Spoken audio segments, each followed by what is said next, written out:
இயேசு கிறிஸ்துவின் நாமத்தினாலே உங்களை வாழ்த்துகிறேன். கர்த்தருடைய கிருபை உங்கள் அனைவர் மேலும் இருப்பதாக. இந்த நாள் உங்களுக்கு ஆசீர்வாதமாய் நன்மையாய் இருப்பதாக. மத்தேயு சுவிசேஷம் 7வது அதிகாரம் 28, 29 வசனங்கள். இயேசு இந்த வார்த்தைகளை சொல்லி முடித்த போது, அவர் வேத பாரகரை போல் போதியாமல் அதிகாரமுடையவராய் அவர்களுக்கு போதித்தபடியால் ஜனங்கள் அவருடைய போதகத்தை குறித்து ஆச்சரியப்பட்டார்கள்.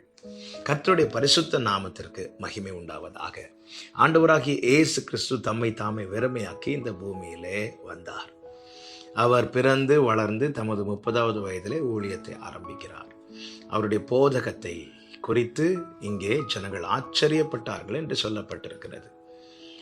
அவர் எதை எடுத்து பேசினார் என்றால், மோசே மூலம் கொடுக்கப்பட்ட பிரமாணத்தில் உள்ள வார்த்தைகளை தான் எடுத்து பேசினார்.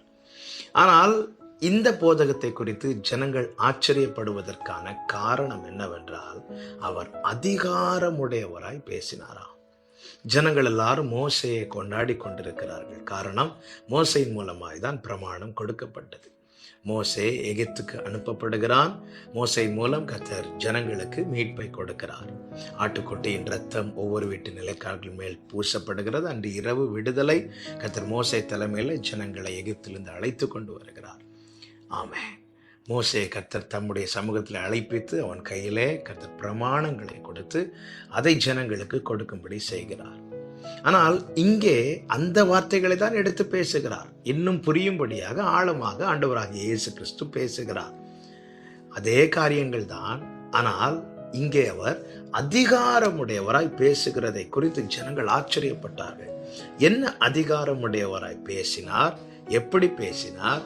மோசே பிரமாணத்தை கொடுக்கும்போது எப்படி சொல்லுவார் என்றால், ஒவ்வொரு வார்த்தைகளை சொல்லும்போது உன் தேவனாகிய கர்த்தர் சொல்லுகிறார், கர்த்தர் உரைக்கிறதாவது, உன் தேவன் சொல்லுகிறதாவது என்று கர்த்தர் பட்சத்தில் நின்று அந்த வார்த்தைகளை மோசே ஜனங்களுக்கு கொடுப்பார். ஆனால் இயேசு கிறிஸ்து பேசும்போது அவர் எப்படி பேசுகிறார் தெரியுமா? நான் உங்களுக்கு சொல்லுகிறேன், நான் உங்களுக்கு சொல்லுகிறேன். ஐ ஆம். இந்த வார்த்தையை மோசேயால பயன்படுத்த முடியாது. இந்த வார்த்தையை எந்த வேத பாரகருக்கோ எந்த மனிதருக்கோ பயன்படுத்த முடியாது. ஐ ஆம் என்ற வார்த்தைக்கு சொந்தக்காரர் ஒரே ஒருவர் மட்டும்தான். அவர்தான் சர்வ வல்லமை உள்ள தேவன். யூத ஜனங்கள் எல்லாம் மோசேயை கொண்டாடி கொண்டிருக்கும் போது அவர்கள் நடுவு நின்று கர்த்தர் சொல்லுகிறார், நான் உங்களுக்கு சொல்லுகிறேன் என்று.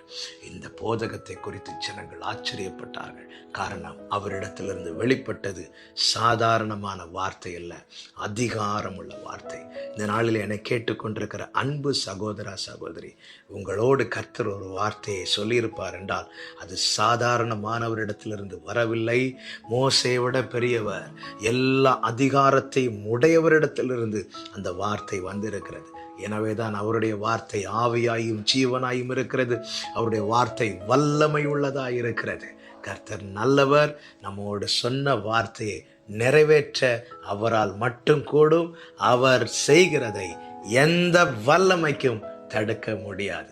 அதிகாரமுடைய வேதம் சொல்லுகிறது, எல்லா அதிகாரங்களும் அவருக்கு கீழ்ப்பட்டு இருக்கிறது என்று. அவ்வளவு பெரிய தேவனை நாம் தெய்வமாய் கொண்டிருக்கிறோம். அவருக்கே மகிமை உண்டாவதாக. அவர் சொல்லிய வார்த்தைகளை அப்படியே நம்புங்கள். காரணம், அதிகாரமுள்ளவரிடத்திலிருந்து புறப்பட்ட வார்த்தை. அது ஆம் என்றும் ஆமேன் என்றும் இருக்கிறது. கர்த்தர் உங்களை ஆசீர்வதிப்பாராக. எல்லாரிலும் பெரியவரே, உம்மை நாங்கள் துதிக்கிறோம், ஸ்தோத்திரிக்கிறோம். ஆண்டவரே, நீர் எங்களோடு பேசின வார்த்தைகள் ஒவ்வொன்றும் ஆம் அல்ல என்று அல்ல, ஆமேன் என்று இருக்கிறதப்பா. அதை நாங்கள் அப்படியே பற்றி கொண்டு சுதந்திரிக்க கிருபை செய்யும். உமக்குரிய மகிமை செலுத்த எங்களுக்கு கிருபை தாரும். இயேசு கிறிஸ்துவின் நாமத்தில் பிதாவே, ஆமென்.